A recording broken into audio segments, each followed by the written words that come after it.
So India just tested its most powerful missile, the Agni-5. And look, this wasn't just another launch, it was a test of some brand new technology that really changes the strategic map. So what is it that makes this missile such a game changer? Well, let's break it all down. Okay, so let's set the scene. August 20th, 2025. This wasn't just another test flight for the archives. No, this was the test. This was the one that officially confirmed India had reached a whole new level of strategic capability. To really get what happened here, here's how we're going to do it. First, we'll look at the test flight itself. Then, we'll dive inside the missile and see what it's made of. After that, we'll get into the really cool smart tech that makes it so unique. And finally, we'll piece it all together to see how it fits into India's larger strategic shield. All right, so let's start with the launch. You got to understand, this was no lab experiment.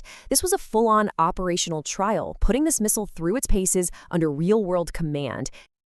Now, I want you to pay close attention to the purpose here. The official term was a routine user trial by the Strategic Forces Command. And that phrasing, that's really important. It signals that the Agni-5 isn't some prototype anymore. It's a mature weapon system that's being integrated for active deployment.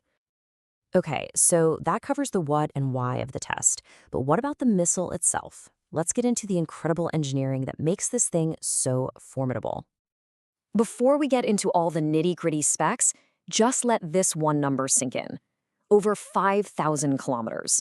That's its operational range. From a strategic perspective, that completely redraws the map, putting pretty much all of Asia and even parts of Europe within India's reach.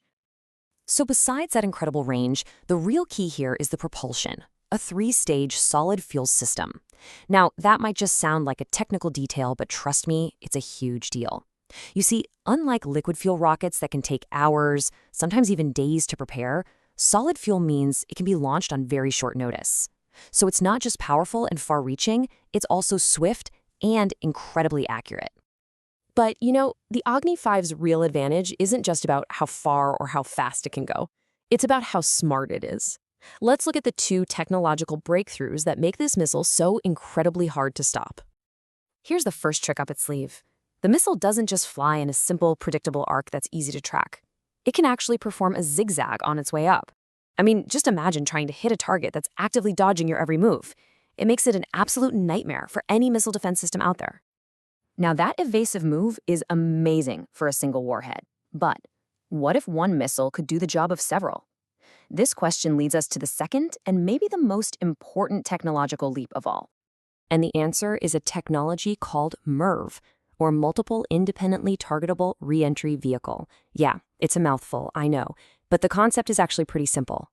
One missile, multiple warheads, and each one of them can head to its own separate target. So here's how it actually works. Picture this. First, the missile launches, boosting its payload up into space. Once it's up there, the main payload, people sometimes call it a bus, separates. This bus then starts releasing its warheads one by one, putting each on a totally unique trajectory. And the result? One single launch can now threaten multiple cities hundreds of kilometers apart. It makes a defense almost impossible.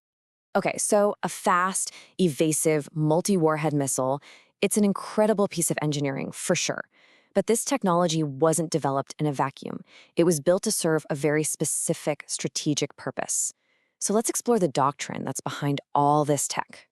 India's guiding principle is something called credible minimum deterrence. Now, the idea isn't to build a gigantic arsenal to match an adversary missile for missile. Nope. Instead, the goal is to have a force that is just big enough, and more importantly, survivable enough, to guarantee that any country launching a first strike would face absolute devastation in return. And here's a really crucial part of the puzzle.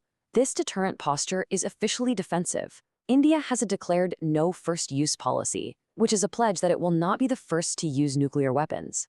The entire strategy is designed to prevent a nuclear war, not to start one. But, there's a catch. A no first-use policy is only believable if you can absolutely 100% guarantee you can survive a first strike and still hit back. This is what's called a second strike capability, and it is the ultimate insurance policy that makes the whole idea of deterrence actually work. And this is where the design of the Agni-5 comes full circle. Remember that solid fuel system? That allows for a rapid launch in retaliation. But even more critically, it's road mobile. That means the launchers can be constantly moved around, hidden, making them nearly impossible for an enemy to find and destroy in a preemptive attack. This is what guarantees that even after absorbing a first strike, India can strike back. So when you put it all together, the Agni-5, with its evasive flight path and its multiple warheads, is a massive technological leap. It makes India's strategic shield far more survivable and, because of that, way more credible. But it also raises a much bigger question for all of us. As these weapons just get smarter and smarter, harder and harder to stop, what does a stable peace even look like anymore? That's definitely something to think about.